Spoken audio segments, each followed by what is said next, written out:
Hello guys, and kumusta po sa inyong lahat? So for today's video ay magluto naman tayo nitong crispy chicken fingers with garlic mayo sauce. Nako guys, tara at samahan niyo po ako magluto and enjoy watching na rin po. So kung di pa po kayo naka-follow sa aming page, ayan, pa-follow na lang po ng ating Mamshi and Three Sons para palagi po kayong updated sa aming mga bagong video na ipopost. So ayan na nga yung ating mga ingredients dyan guys. So yung ating uh, chicken na pig, yung breast ang gamit natin, pig slice lang natin ng strip, yung medyo mahaba. Tapos binabad ko yan guys sa tasty boy na breading mix na may paminta, asin at konting liquid seasoning. Binabad ko lang ng mga 30 minutes at pagkatapos ay inano ko yan sa may itlog. Tapos inano ko ng breadcrumbs na may konting cornstarch para lalong maging crispy itong ating crispy chicken fingers fillet, o, di ba? Nako guys, try niyo po ito. Napakasarap. Talagang isa din po to sa mga favorite ng aking trisan. So, yan na nga at nagpainit tayo ng mantika at pagkatapos ay ipa-fry na natin itong ating chicken dyan.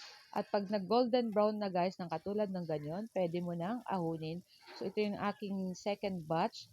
So, same lang po ng procedure. After nyan, pag nag-brown-brown at nag-golden brown na yan, pwede na rin natin yan dyan guys, ahunin. Ako, talagang perfect to guys. Nganyan na, talagang magugustuhan po talaga ito ng inyong mga anak, lalo na yung ating garlic mayo sauce na ginawa dyan. Ako, super yummy, bagay na bagay dito sa ating chicken finger fillet. Ayan. So, ayan ang ating mayonnaise. So, ang ingredients lang natin dyan guys, mayonnaise, at lalagyan natin ng pineapple juice para maging medyo liquid yung ating sauce dyan. At ano din ako ng garlic dyan guys. Itong garlic natin siguro mga 5 pirasong tas pig-chop ko lang ng maliliit na katulad nito at hinalo ko na yan dyan guys. So, pwede po kayo mag-add ng salt pa.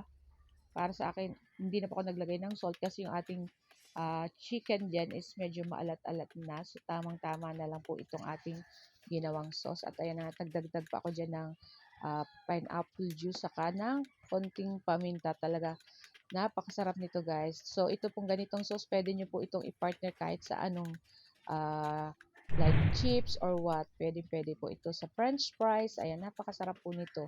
So, yan na nga guys. At okay na yan dyan guys. So, tara na at tikman na natin. So, excited na ako tumikim nitong ating crispy chicken finger.